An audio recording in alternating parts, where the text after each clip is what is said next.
Very good morning to all. I hope you all are doing good. So my name is Riya Pandey and I am your business studies educator. And we have already discussed about the characteristics of business. Now we will discuss about the multiple objectives of the business. ठीक है, objective क्या होता है? लक्ष्य, किसी भी business का main लक्ष्य क्या है? ठीक है, अब बिजनेस ऑर्गेनाइजेशन का मेन ऑब्जेक्टिव क्या है? आपको क्या लगता है कि कोई भी अगर पर्सन बिजनेस कर रहा होता है तो उसका मेन ऑब्जेक्टिव क्या होता?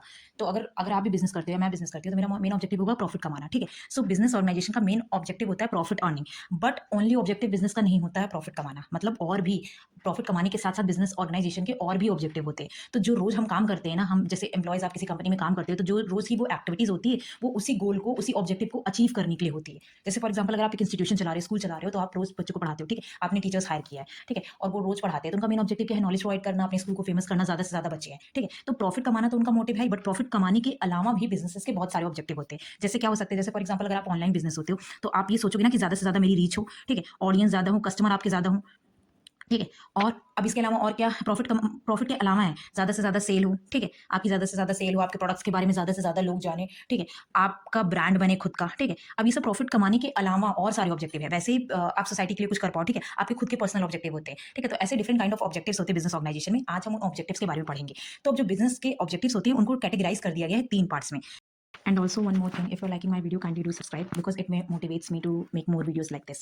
And economic objective पे क्या आता है? देखो, economic objective बिजनेस खुद ही एक economic objective है। ठीक है, economic objective is related to money, profit। ठीक है, अब बिजनेस एक economic objective है, तो उसका ऑब्जेक्टिव क्या होगा? इकोनॉमिक ऑब्जेक्टिव मतलब सर्वाइवल। ठीक है, अब बिजनेस ऑर्गेनाइजेशन आप कोई चला रहे हो, तो आपको सर्वाइवल के लिए क्या करना पड़ेगा? ठीक है, जो किसी भी बिजनेस ऑर्गेनाइजेशन का मेन मोटिव क्या होता है कि मार्केट में सर्वाइव कर ले। मान लो आपने एक स्कूल खोला, बट आपके कंपटीशन में और भी बहुत सारे स्कूल है, तो आप ऐसा क्या करो कि आप उन लोगों से अलग कुछ करो। ठीक है, हो सकता है आप अपनी फीस अपने कॉम्पिटिटर से अलग कुछ करो, जिसकी वजह से आप मार्केट में ज्यादा देर तक सर्वाइव करो। ठीक है, सेम प्रोडक्ट्स में डीलिंग होती है, तो आप क्या कर सकते हो? आप अपने प्राइसेस कम कर सकते हो, क्वालिटी अच्छी कर सकते हो। ठीक है, क्योंकि कस्टमर्स को तो ये है कि जहाँ सस्ता मिले और क्वालिटी वाइज अच्छा हो, तो कस्टमर वहीं जाते हैं। तो आपका मेन मकसद क्या है? पहली बार जब आप कोई बिजनेस ओपन करते हो, तो आप सोचते हो मार्केट में आप सर्वाइव कर जाओ, बस इतना प्रॉफिट कमा लो कि मार्केट में सर्वाइव कर लो लॉन्ग पीरियड ऑफ। ठीक है, तो आपको इतना प्रॉफिट कमाना ही पड़ेगा कि मार्केट में सर्वाइव। मान लो आपने ज्यादा से ज्यादा 1-2 लाख का खर्चा लगा के आपने प्रोडक्शन किया, उसके बाद प्रॉफिट उतना आ ही नहीं रहा है, मतलब उतना कॉस्ट भी नहीं आ पा रही है जितने का आपने लगाया है, तो आप सर्वाइव नहीं कर पाओगे मार्केट में। सो इकोनॉमिक ऑब्जेक्टिव होता है survival. Second one is profit. अब आपने सर्वाइव कर लिया, मतलब आपके पास इतना आ रहा है कि आपका खर्चा निकल जा रहा है, तो आप सोचते हो और प्रॉफिट कमाने का।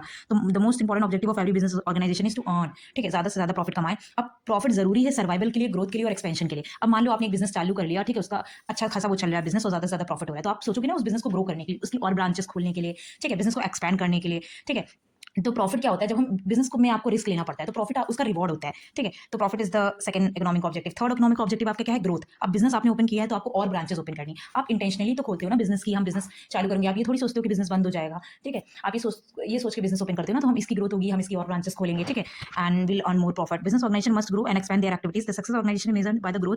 अब किसी भी बिजनेस ऑर्गेनाइजेशन की सक्सेस इससे मेजर करते हैं कि इसकी और कितनी ब्रांचेस है, सो उससे पता चल जाता है, क्योंकि आपको number of branches, number of products increase करने। जैसे फॉर एग्जाम्पल, अगर आप आपने आप स्टार्ट किए छोटे से ब्रांड से एक सोप बनाने का, बट आपका वो प्रोडक्ट अच्छा चलने लगा मार्केट में, और मार्केट में आपके प्रोडक्ट की डिमांड बढ़ गई, तो आप क्या सोचते हो? नंबर ऑफ प्रोडक्ट्स आप बढ़ा देते हो। ठीक है, उससे नंबर ऑफ एम्प्लॉयज बढ़ते हैं, तो बिजनेस का ग्रोथ इंपॉर्टेंट है। So that is considered under profit, survival, growth, ये सब इकोनॉमिक ऑब्जेक्टिव है।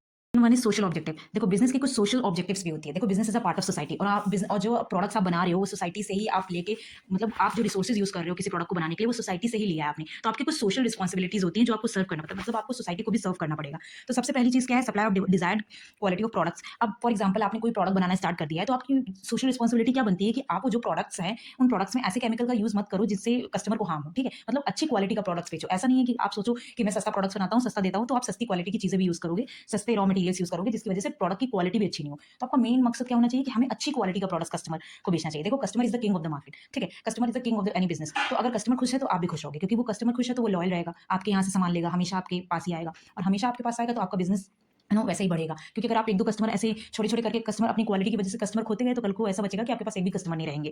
तो कस्टमर के ही वजह से आप मार्केट में स्टैंड कर रहे हो, तो आपको उनके प्रेफरेंस उनको ध्यान में रख के ही प्रोडक्ट बनाना चाहिए, अच्छी क्वालिटी का प्रोडक्ट्स उन्हें देना चाहिए।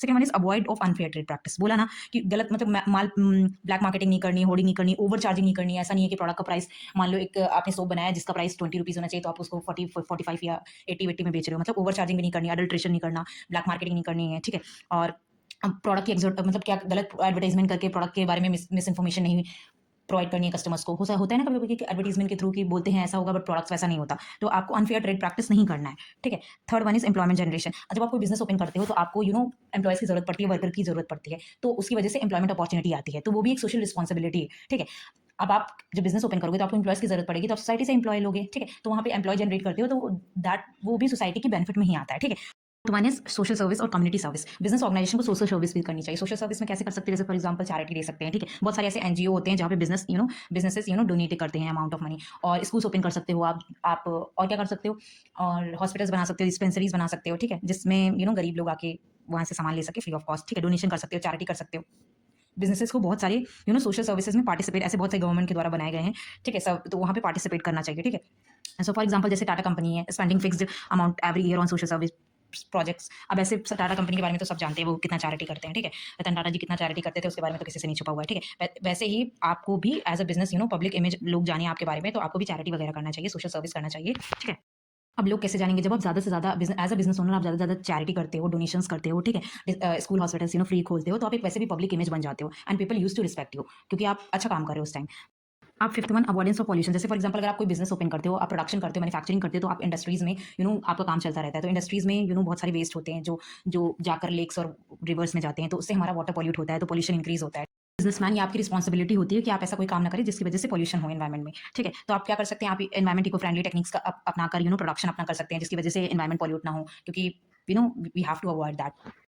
आता है ह्यूमन ऑब्जेक्टिव और पर्सनल ऑब्जेक्टिव। ह्यूमन ऑब्जेक्टिव और personal objective is related to business organisation में जो आपके एम्प्लॉयज काम करते हैं, जो आपके वर्कर काम करते हैं फैक्ट्रीज में, उनको खुश रखना जरूरी है। अगर वो खुश रहते हैं, क्योंकि देखो वो मेजर रिसोर्स हैं, ठीक है, आपके बिजनेस के सक्सेस में, ठीक है। तो अगर if they are happy, if they feel motivated, अगर वो अच्छे से काम करते हैं, तो ही आपका बिजनेस ऑर्गेनाइजेशन ग्रो हो सकता है, ठीक है। तो हमें उनका भी ख्याल रखना है, ठीक है। उनको क्या करना, अब उनका ख्याल कैसे रख सकते हैं, ठीक है, उनको अच्छी कंडीशन, वर्किंग कंडीशन प्रोवाइड करके, ठीक है। जैसे फॉर एग्जाम्पल वर्किंग कंडीशन, जैसे फॉर एग्जांपल अच्छे जैसे गर्मी में बहुत फैन वैन की प्रॉब्लम होती है, तो कूलर एसी है ना, उनके लिए लगवा दे जहाँ जहाँ वो काम करें, ताकि उन्हें प्रॉब्लम ना हो, उन्हें ज़्यादा गर्मी ना हो, ठीक है। अच्छी वर्किंग कंडीशन वहाँ पे जहाँ पे वो काम कर रहे हो, अच्छी प्लेस हो, गंदा ना हो इतना अच्छा से।